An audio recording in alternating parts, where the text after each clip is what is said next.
fiquei de compartilhar com vocês. Vamos para alguns pontos aqui sobre a marca da besta.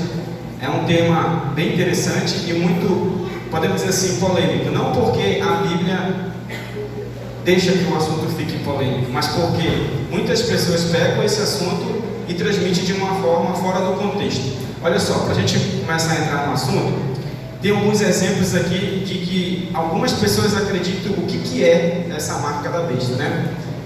Tem ideia que é uma tatuagem, fala que é um código de barra, um microchip do tamanho de um grão de arroz, uma marca ali na testa, né? Aqui são 4 exemplos, mas se você for na internet, você fica surpreso com o tanto de informação que tem e o que é a marca da besta. Deixa eu só falar um detalhe para vocês, que eu sempre gosto de compartilhar. A gente não pode esquecer de um grande detalhe.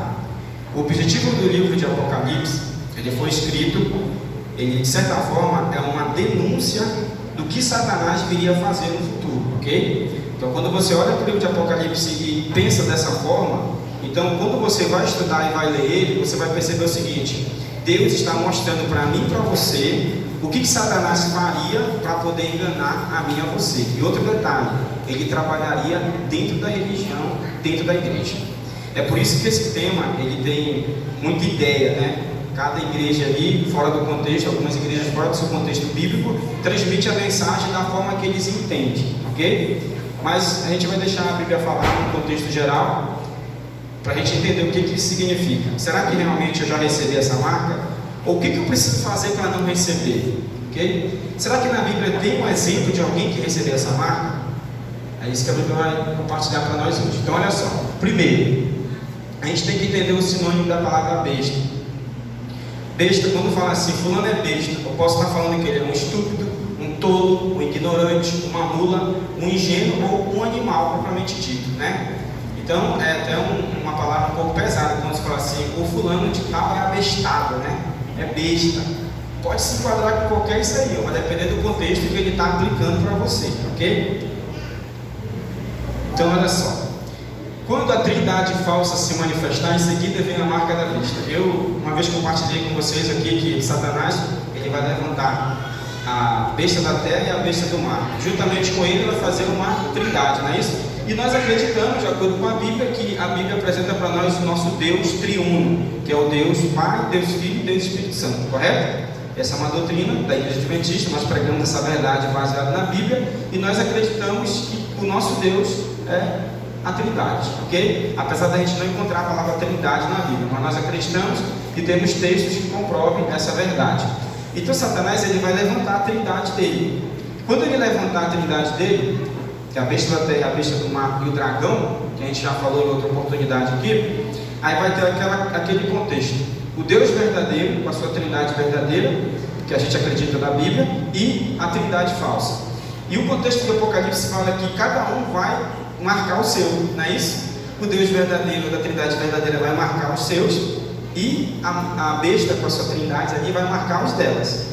Então quando os anjos vierem, não tem para onde correr. É que nem aquele gado que está marcado, né? Ele pode até ser misturado com outro gado, mas pela marca a gente sabe de quem é o dono. Então assim vai ser na volta de Jesus. Nós vamos ter uma marca e os que não aceitaram as verdades também vão ter uma marca. E os anjos vão poder reconhecer isso. Agora, deixa eu fazer um comentário com vocês. Essa marca, ela é visível? É uma tatuagem? É uma coisa assim que eu olho para a pessoa e já consigo ver? A gente tem um comentário aqui, ó. Como eu falei para vocês nas 2 trindades. Nós temos aqui um comentário da Ellen White. Olha o que ela diz sobre esse assunto. Vou ler com vocês aqui, ó. Na questão do grande conflito, 2 grupos se desenvolvem: aqueles que adoram a besta, sua imagem, e recebem a sua marca, e aqueles que recebem o selo do Deus vivo, que tem o nome do Pai escrito nas suas frontes. Esta não é uma marca visível. Então, se você acredita, assim como eu, no espírito de profecia e que Ellen White realmente é uma pessoa usada por Deus, ela já deu uma dica para nós aqui: não é uma marca visível. Então, qualquer ideia que vier falando que é uma marca visível, já está fora do contexto, ok? Ela continua falando aqui, ó. O tempo chegou quando todos os que têm interesse na salvação de suas almas deveriam inquirir séria e solenemente: qual é o selo de Deus? E qual é a marca da besta? Como podemos evitar receber? O que ela está dizendo para mim e para você é o seguinte, ó, atente para esse assunto, estude e se prepare, para que você não seja marcado pela besta, ok?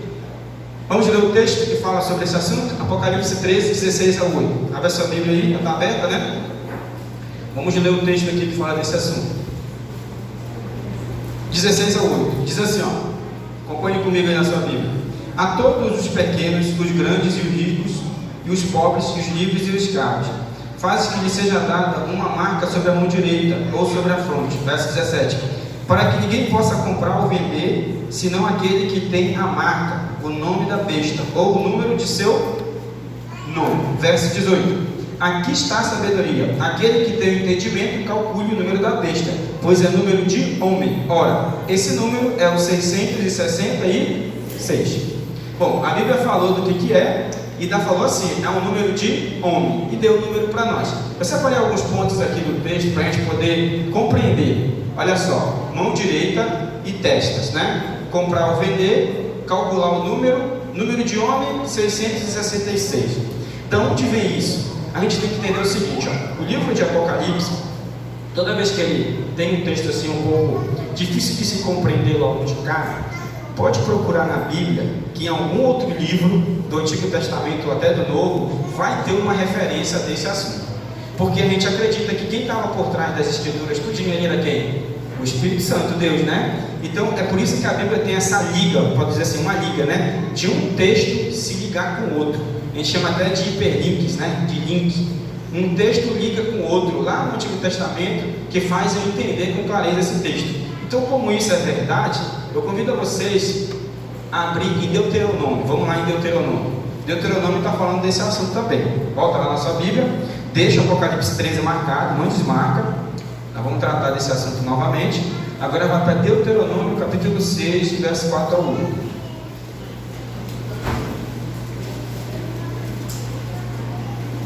Amém? Para quem não trouxe a Bíblia e quiser acompanhar no slide, o texto está aqui também, tá? Mas eu gostaria que você acompanhasse na sua Bíblia aí. Deuteronômio, capítulo 6, do verso 4 ao 8. Olha o que diz o texto. Ouve Israel, o Senhor nosso Deus é o único Senhor. Amarás, pois, o Senhor teu Deus de todo o teu coração, de toda a tua alma e de toda a tua força. Estas palavras que hoje te ordeno estarão no teu coração. Verso 7. Tu a inculcarás a teus filhos e delas falarás assentado em tua casa, e andando pelo caminho, e ao deitar-te e ao levantar-te. Verso 8, presta atenção, verso 8. Também as atarás como sinal na tua mão, e te serão por frontal entre teus olhos. Olha só que interessante, uma preocupação aqui sobre o povo, né? Onde Moisés, ele foi orientado por Deus para que todos os pais, desde cedo, ensinassem aos filhos que existia um único Deus, um Deus verdadeiro. Então, com o passar do tempo, isso foi se perdendo, mas a orientação para Moisés e para mim e para você hoje também é que nós temos uma responsabilidade com o nosso filho de apresentar para ele que só existe um Deus. Quando eu ponho na minha cabeça que só existe um Deus, eu posso dizer que fica até mais fácil quando eu vou para a Bíblia, porque se eu tiver aquela ideia que eu tenho vários deuses, como algumas pessoas acreditam, que no Antigo Testamento tinha muito isso, né? O povo acreditava no politeísmo, que é a adoração de vários deuses, fica um pouco difícil de saber qual é o Deus verdadeiro. Agora, quando a Bíblia fala que só existe um Deus, aí eu tenho que procurar esse Deus, e a própria Bíblia vai me dizer quem é esse Deus. E olha só, ele termina falando aí, um sinal na tua mão e entre os teus olhos. Tem alguma coisa a ver com o que a gente leu de Apocalipse 13? Tem sim. Olha só, sinal na mão e na testa. Se você for parar para analisar, quando fala em mão no contexto bíblico, está falando de ações, né? Aquilo que eu faço. E quem é que controla a minha mão, as minhas ações e as minhas atitudes? A minha mente, não é isso? Se eu sou uma pessoa sã de consciência, uma pessoa que tem a mente tranquila, eu vou executar alguns atos baseados naquilo que eu acredito, ok? Agora, se eu tenho a minha mente poluída, cheia de coisa ruim, cheia de violência, né? Eu vou também transferir isso para minhas ações. Eu vou ser uma pessoa baseada no que a minha mente é. Por isso que a gente tem que ter preocupado, tem que estar preocupado com o que a gente alimenta a nossa mente, ok? A minha mente vai ditar a minha escolha e o meu a fazer durante a minha vida, as minhas atitudes. Então, quando a Bíblia fala de ações, Fala de mão, de mente, está falando de ações, está falando de pensamentos, ok? Nossas ações e escolhas são ditadas pelos nossos pensamentos. Deus é tão bom que Ele faz com que eu e você compreendamos e Ele apela para o nosso raciocínio. Olha só que interessante. Vocês sabiam o que diferencia nós dos animais? É a capacidade de raciocinar, né? Deus criou tanto eu e vocês como os animais, só que Ele deu uma diferença, né? Ele colocou a capacidade de raciocinar em nós. É por isso que Ele apela para mim e para você estudar o quê? A Bíblia. Porque se eu estudar a Bíblia, pelo meu raciocínio lógico, eu consigo encontrar as verdades que eu preciso para me trilhar esse caminho aí da salvação, ok? É por isso que a Bíblia não só é emoção. Tem muitas pessoas que pregam emoção, né? É emoção e razão. Eu tenho que ir pelo raciocínio também, ok? Então olha só, calcule o número da besta. Vamos lá. Outro ponto interessante aqui que eu queria comentar com vocês.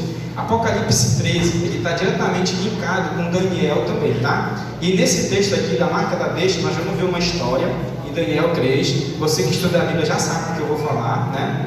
Do rei Nabucodonosor. E você vai perceber o que aconteceu com ele. É um aprendizado para mim e você compreender o que é essa marca da besta. Então nós temos o cativeiro egípcio e o cativeiro babilônico. Olha só. Falando um pouco da numerologia babilônica, isso aqui está na história, depois você pode pesquisar na internet, você vai chegar a essa conclusão que eu vou falar para você aqui, ó. Nós trabalhamos hoje com o sistema decimal, não é isso? A nossa moeda do real é o sistema decimal, tudo derivado ali do 10. Só que para os babilônicos, na época, o sistema deles era sexagesimal, baseado no número 6, tá? E eles foram tão importantes para isso, que hoje nós usamos aí, ó, as horas, os minutos, os graus. Eles foram tão importantes para nós na história que a base deles, desse numerologia sexagesimal, a gente usa até hoje. Entendeu? Então, eles acreditavam nessa numerologia tão firmemente que para eles era uma religião, para vocês terem uma ideia, como se fosse uma religião. E no contexto geral de religião, para eles, o 60 significava o Deus maior, o 6 o Deus menor e o 600 todos os deuses. Ok? Imagine você entrando na casa de uma pessoa que tem essa preocupação com essa religião que eles consideram sexagesimal. Você vai chegar lá e vai se deparar com algumas informações, alguns títulos, alguns quadros baseados no número 6. É comum, ok?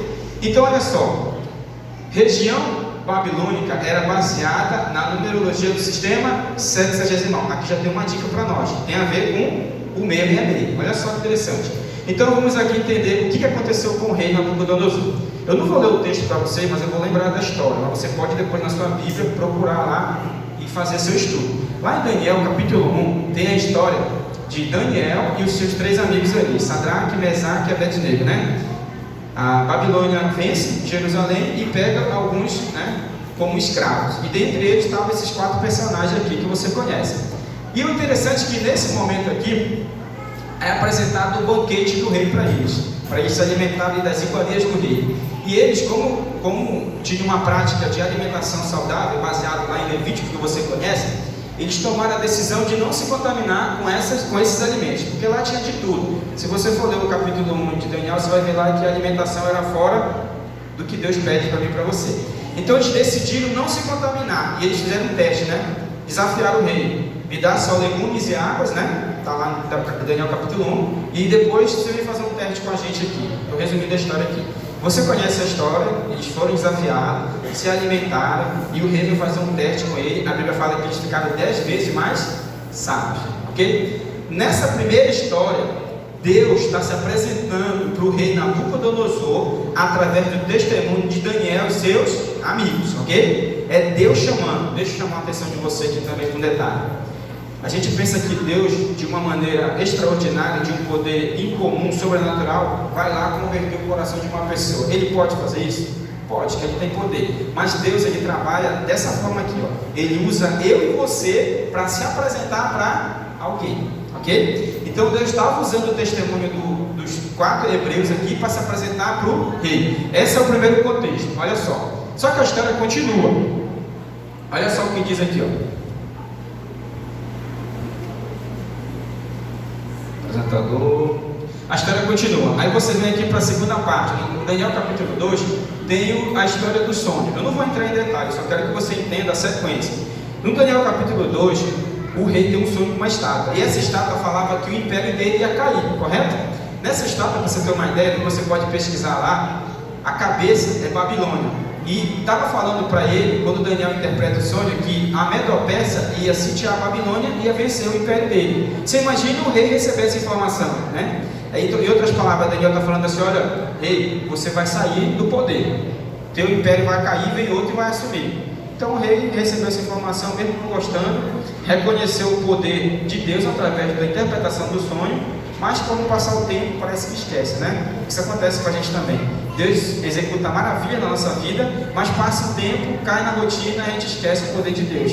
Aí começa a fazer aquilo que a gente acredita que é certo, que é a nossa vontade. Então, Deus se apresenta de novo através do sonho, com a interpretação do testemunho de quem? De Daniel, segunda vez. Continuando aqui, em Daniel capítulo 3, olha só que interessante. O rei, não se sentindo bem e desafiando o próprio Deus, ele fez uma estátua da imagem dele toda de ouro. Olha só, presta atenção, toda de ouro. O que ele queria dizer com isso para todo mundo? Que aquele sonho que Daniel interpretou era papo furado, que o império dele ia ser eterno, ele ia governar para o resto da vida. Ele pegou e fez isso na estátua. E olha que interessante, se você for lá para Daniel capítulo 3, verso 1, olha o tamanho da estátua: 60 côvados de altura e 6 de largura. Tem alguma coisa a ver com o que a gente está falando? Sim, estamos entrando aqui na numerologia, nós estamos calculando o número da besta. E olha em Daniel capítulo 3, verso 12, você vai perceber que o texto retrata que todos os deuses estavam representados na estátua, né? Pelo tamanho dela. Todos os deuses representados no tamanho da estátua, e a estátua tinha a imagem de quem? Quem era a imagem da estátua? Do rei.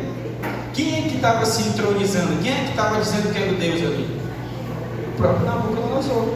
Ele é um desafio. E você conhece a história que ele pede para todos da província que morava lá, do reino dele, todos se curvassem diante da estátua. Era uma maneira simbólica de dizer para todos que ele era o Deus. Só que você conhece a história, os 3 amigos de Daniel ali não aceitaram, não se curvaram. E aqui tem outro ponto interessante, mais uma vez Deus se apresentando para Nabucodonosor. Você conhece a história, joga eles na fornalha e o rei percebe uma quarta pessoa dentro da fornalha. Você conhece a história, e essa quarta pessoa nós acreditamos que era o nosso Senhor Jesus Cristo lá salvando os hebreus. Mas olha só o que o texto diz aqui, interessante, ó. Antes de entrar na fornalha, esse texto é interessante. Daniel 3,17. Eis que o nosso Deus, a quem nós servimos, é quem nos pode livrar. Ele nos livrará da fornalha de fogo ardente da tua mão. Tem uma tradução que fala assim, ó, que é interessante: se Deus quiser nos livrar, Ele vai nos livrar. Talvez a sua Bíblia tenha esse texto escrito nessa tradução. Na minha tem essa tradução. Isso aqui é uma outra tradução. Então, os três estão falando assim: olha, Nabucodonosor, tu pode jogar a gente na fornalha. Se Deus, que é quem a gente serve, quiser nos livrar, Ele vai nos livrar. Se Ele não nos livrar, nós vamos morrer. Mas acreditamos que Deus vai poder nos ressuscitar. Que fé, né? Que exemplo para nós. Então, isso aqui se repetiu em vários contextos. Eles foram fiéis no que eles acreditavam. E esse texto aqui de Daniel 3,28 também se repetiu, que era o sentimento do rei. Olha o que diz o texto. Falou Nabucodonosor dizendo: bendito seja Deus de Sadraque, Mesaque e Abednego, que enviou o seu anjo e livrou os seus servos, que confiaram nele, pois violaram a palavra do rei, preferiu entregar os seus corpos, para que não servisse nem adorasse ao outro Deus, senão o seu Deus. Então, o que eu quero dizer para vocês, amigos? Isso se repetiu 4 vezes. 4 vezes. Isso mostra a insistência de Deus para poder resgatar alguém. Olha aqui, aí vem essa última parte do sonho, que é o sonho da árvore em Daniel capítulo 4. Deus é apresentado ao rei através da revelação do sonho. Deus deu mais um sonho. Será que Deus queria salvar Nabucodonosor, sim ou não? Queria ou não queria? Você tem dúvida disso? E lá tem um texto que fala anteriormente, mas eu não coloquei. Parece que é em Isaías ou em Jeremias, que fala aqui: já chama Nabucodonosor de meu servo. O próprio Deus já falava isso antes. Significava que ele já iria usar e ia trabalhar para resgatar o rei. Olha só que interessante desse sonho. Olha o que diz Daniel 4, do 20 ao 23. Eu vou ler com você aqui, ó. Abra sua Bíblia em Daniel. Fica em Apocalipse, mas Daniel. Isso que a gente vai ler, nós vamos chegar à conclusão do que é a marca da besta. Daniel 4, do 20 ao 23. Eu vou ler aqui para você. Diz assim, ó: A árvore que viste, que cresceu e se tornou forte, cuja altura chegou até o céu, que foi vista por toda a terra, cuja folhagem era formosa e o seu fruto abundante, e em que toda havia sustento debaixo do qual os animais do campo achavam sombra, e em cujos ramos as aves do céu faziam morada. 22. És tu, ó rei, que crescesse e vieste ser forte, a tua grandeza cresceu e chegar até o céu, e o teu domínio até a extremidade da terra. Verso 23. Quando ao que viu, rei, um vigilante, um santo, que descia do céu, que dizia: cortai a árvore e destruí-a, mas a cepa com as raízes deixar a terra atada, com cadeias de ferro e de bronze. Na erva do campo seja ela molhada do orvalho do céu, e a sua porção seja com os animais do campo, até que passasse sobre eles 7 tempos. Ok, 7 tempos. Então eu vou resumir para você a história, você pode ler. Deus dá mais um sonho de uma árvore para o rei, e ele chama quem para interpretar o sonho? Daniel. Estou resumindo a história, porque ele já sabia do poder que Daniel tinha, que Deus concedia a ele, né? E Daniel interpreta o sonho e fala: olha, essa árvore é tu. Vou resumir para você aqui o que o rei recebeu de informação. Daniel estava falando o seguinte: olha, rei, você, pela sua exaltação de não reconhecer que Deus é o Deus Criador, o Deus poderoso, você vai sair do seu poder e vai ficar 7 anos vagando aí como um animal, né? Como uma besta, podemos dizer assim. Depois de 7 anos, você vai voltar para o seu reinado. E o interessante é que a história mostra que durante esses 7 anos ninguém assumiu o trono. Nabucodonosor saiu do seu reinado, virou esse animal que eu falo, né? A gente vai ver aqui na frente, e depois ele volta. Agora você imagina o rei recebendo essa informação. Era fácil aceitar isso? Não era, ele já tinha aquele sentimento de aquele egoísmo, né? De querer ser o cara da situação. E ele recebe essa informação, mas ele reconhece o poder de Deus. Olha o que diz aqui, ó. Para a gente resumir, ó. Deus insiste com o rei, o testemunho da alimentação dos hebreus, o testemunho da revelação do sangue da estátua, da revelação da fornalha e da revelação do sangue da água. Não foi por falta de aviso, Deus trabalhando para resgatar o rei. Mas acontece um fato interessante. No verso 30 e 31, olha o que diz: falou o rei dizendo: não é esta grande Babilônia que eu edifiquei para a casa real com a força do meu poder e para a glória da minha magnificência? Ele está fazendo uma pergunta para ele mesmo, se engrandecendo, né? Sabe aquela situação que você se pergunta para querer, você veio chegar na resposta e se sentir o cara, né? Tipo assim, não foi eu que fiz isso? Aí você chega a própria resposta e fala assim: realmente foi eu que fiz. Aquela pergunta de querer levantar o seu ego, né? Ele diz no verso 31 aqui: ainda estava a palavra na boca do rei, quando caiu uma voz do céu: a ti se diz ao rei, passou de ti o reino. Aí olha o que acontece aqui, ó, no verso 33. A mesma hora se cumpriu a palavra sobre Nabucodonosor, e foi tirado dentre os homens, e comia erva como boi, e o seu corpo foi molhado do orvalho do céu, até que ele cresceu pelo como as penas de águia, e as suas unhas como as das aves. Tenta imaginar ele nessa condição. Tenta imaginar. Você consegue imaginar uma pessoa com essa condição? Se você encontrasse uma pessoa com essas características, o que você diria? É um ser humano ou é um animal? Como é que você enquadraria? Como um homem ou como um animal mesmo?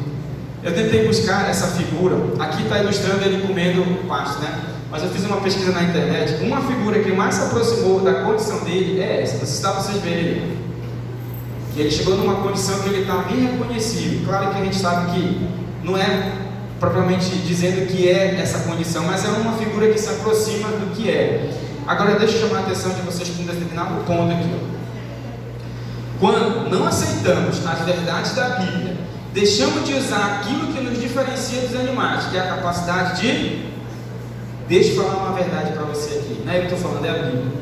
Quando você se depara com as verdades que Deus tem apresentado através da Bíblia, e você não toma uma decisão diante disso, você está sendo uma besta. Eu estou falando aqui no contexto de animal, estou falando besta naquele sentido que a gente usa, para falar que a pessoa não está se aproveitando daquela oportunidade. Deixa eu fazer uma pergunta para você. Quem é que conhece melhor, quem sabe o que é melhor para mim e para você? É eu, você no caso, a pessoa ou Deus? É Deus, você reconhece isso, sim ou não? Então quando você está diante de uma situação que você escolhe fazer a sua vontade e não a de Deus, você está sendo uma besta. Isso aconteceu com o rei? Sim ou não? Sim. Deus insistiu, olha só que interessante, Deus insistiu com ele em vários momentos, falando para ele o caminho que ele deveria seguir, mas ele fez sempre a sua própria vontade. E essa história, ela não está relatada à toa na Bíblia. É por isso que João, lá em Apocalipse 13, fala: calcule o número da besta. Em outras palavras, ele está dizendo: olha, estuda um pouquinho mais a Bíblia, procura lá no Antigo Testamento alguma história e você vai entender o que é a marca da besta. Agora a gente vai chegar com um momento prático aqui. Já que você entendeu que o Nabucodonosor recebeu essa marca, como é que a gente pode receber essa marca? Então, o número de homem, ele adorou a si mesmo, entronizou o próprio eu, fez a sua própria vontade. Deus apresentou a vontade dele e Nabucodonosor ignorou e fez a sua própria vontade. Olha só, a gente não pode esquecer de um detalhe. Apocalipse 13, o contexto dele é o que? Adoração. Depois de ler na sua casa Apocalipse 13, você vai perceber que a batalha ali é de Satanás querendo ser adorado no lugar de Deus. Por isso que ele levanta a besta do mar, a besta da terra, persegue a igreja, enfim. Só que Apocalipse capítulo 14, você vai ver que Deus, ele desmascara o plano de Satanás. Ele dá a solução para nós. E você, como adventista do sétimo dia, você entende que lá em Apocalipse 14 está a mensagem dos 3 anjos, que é um dos objetivos também da igreja adventista, que é pregar essa mensagem, né? Adorar aquele que fez o céu, o mar, a terra, a fonte das águas, o juízo e a perseverança do santo, aqueles que guardam os mandamentos de Deus e têm o testemunho de Jesus. Eu não vou entrar nesse detalhe, mas entenda que Apocalipse 13 fala do plano do inimigo e o 14 fala de como eu e você devemos nos preparar para não ser enganado. Agora olha só outro ponto aqui, ó. Só para você entender e eu evidenciar o que eu estou falando aqui de acordo com a Bíblia. Olha só, presta atenção, olha para cá. Êxodo 23, Êxodo 24, Êxodo 27 e Êxodo 28. São os 4 primeiros mandamentos. Não terás outro Deus diante de mim. Apocalipse 13. Dragão faz uma besta para ser adorado. Êxodo 20, verso 4. Não falaste para ti imagem e escultura. Apocalipse 13, 15 fala que a besta faz uma imagem para ser adorada. Êxodo 20, verso 7. Não tomarás o nome do Senhor teu Deus em vão. A besta profere blasfêmia contra o nome de Deus. Em Êxodo, capítulo 20, verso 8, fala: lembra-te do dia de sábado para santificar. A besta vai fazer o quê? Uma imitação do... Na verdade já existe, né? A imitação do sábado. Para analisar e faz um levantamento, faz uma pesquisa na sua casa aí e procura ver todos aqueles que estudam a Bíblia, seja adventista ou não, que usa esse livro como uma regra, né? E faz um levantamento de quantos desse grupo em porcentagem guardam o sábado. Você vai se impressionar lá com o número. A gente sabe que é bem poucos. Aí você se pergunta: mas por que? Sendo que a Bíblia é só uma e algumas pessoas não querem. Por que o sábado vai se tornar um ponto crucial? Por quê? Se você for pegar os 10 mandamentos hoje, o único que as denominações chamadas cristãs não aceitam é o sábado. Os outros 9, eles aceitam. Mas quando chega no sábado, tu sabe, naquele momento do evangelismo, quando a gente faz um apelo para uma pessoa se batizar, sabe qual é o mandamento que pesa mais? O sábado. A pessoa quer vir, mas ela pensa lá no emprego, pensa nos seus afazeres, pensa na sua rotina e fala: não, então não dá, eu vou primeiro me preparar. Aí esse ponto a gente sabe que não se aplica, né? Primeiro se preparar para se entregar, muitas vezes não funciona. Então o sábado ele pesa, e ele vai ser um divisor de águas pouco antes da volta de Jesus. Mas o sábado e o domingo está relacionado à marca da besta? Olha só, o domingo criado por homem e o sábado criado por Deus, sem dúvida, né? Fazer a própria vontade, adorar qualquer coisa que não seja Deus, entronizar o eu. O que é a marca da besta no contexto bíblico? Você vai dizer o domingo. O domingo faz parte, mas ele não se resume à marca da besta. O que é a marca da besta? Você teve o exemplo do Nabucodonosor. Vou te dar um exemplo aqui prático. Você tem a vontade de Deus no extremo da sua vida e a vontade do homem. O que é a vontade do homem? Tudo aquilo que vem do homem, seja a sua própria vontade ou a ideia de um amigo que criou ali que é fora da vontade de Deus, ok? A gente tem igrejas que têm doutrinas que não tem base bíblica. Então a ideia é de quem?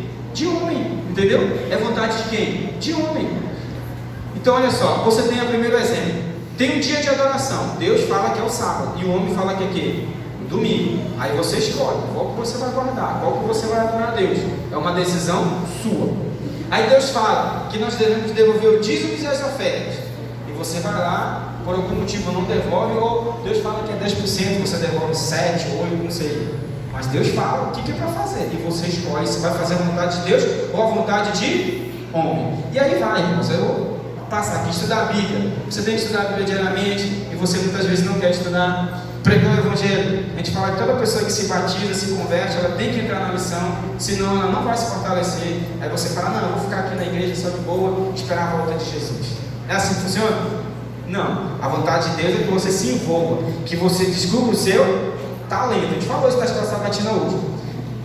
Alimentação, Deus tem uma alimentação para você saudável, você faz a sua própria vontade. Muita gente vai morrer pela boca, né? Muita gente adoece por causa da alimentação hoje também, ok? Enfim, irmãos, eu vou passar aqui para a gente não se delongar. Mas olha só, tudo isso aqui, nesses exemplos que eu estou dando para você aqui, Deus, ele mostra a vontade dele através de quem? Da Bíblia. E você não precisa nem mostrar, você tem a sua própria vontade. Quer ver um exemplo? Tem uma ideia que está sendo pregada que a gente não precisa mais ir para a igreja, basta a gente ficar em casa estudando a Bíblia. Essa é a vontade de Deus? Não, a vontade de Deus é que você venha para a igreja. Então sempre, irmãos, para a gente fechar aqui, sempre, você vai se encontrar nesse contexto. Deus apresentando a vontade dele para você e a sua vontade querendo prevalecer. Isso aconteceu com o rei Nabucodonosor, sim ou não? Sim, e não foi por falta de aviso. E ele realmente recebeu a marca da besta. Ele literalmente se tornou uma besta, um animal. Aí eu pergunto a você, diante do que está sendo apresentado, o que você vai fazer? Você vai receber a marca da besta ou vai receber a marca de Deus? A marca de Deus é um outro estudo, mas a gente já sabe que resume na vontade de Deus. Agora olha só aqui, ó, um ponto interessante que chama a atenção da mensagem. Satanás faz você acreditar em coisas que não tem nada a ver para que não aconteça a verdadeira transformação. Então, enquanto você fica se preocupando se é um grão de arroz, se é uma tatuagem, se é um código de barra, você está perdendo tempo, porque Deus quer que você venha para a Bíblia e aprenda para que Ele possa te transformar, para que você possa se preparar para fazer a vontade de Deus. Olha só um ponto interessante, eu gosto sempre de fechar com essa parte aqui, ó. Olha, Daniel, capítulo 4, verso 37. Olha o que o rei diz depois dele ser marcado pela besta e Deus ter resgatado ele, né? Olha só que interessante, o rei falando: agora pois eu, Nabucodonosor, louvo, exalto e glorifico o rei do céu, porque todas as suas obras são retas e os seus caminhos justos, e ele pode humilhar quem anda na soberba. E sabiam que Nabucodonosor vai estar lá no céu? Sabia disso? A gente acredita que o capítulo 4 de Daniel é um testemunho do rei, falando o que aconteceu com ele, para a gente se preparar. E você vai poder bater um papo com o rei e falar assim: olha, Nabucodonosor, o teu exemplo, ele foi fundamental para que eu me preparasse, para não recebesse a marca da besta, que João esperou lá em Apocalipse. Olha só que interessante. A gente tem a irmã Vilma, que decidiu se batizar hoje, né? O batismo em si já é uma pregação, já é um sermão para nós, né? E ela decidiu fazer parte dessa equipe para se preparar para não receber a marca da besta.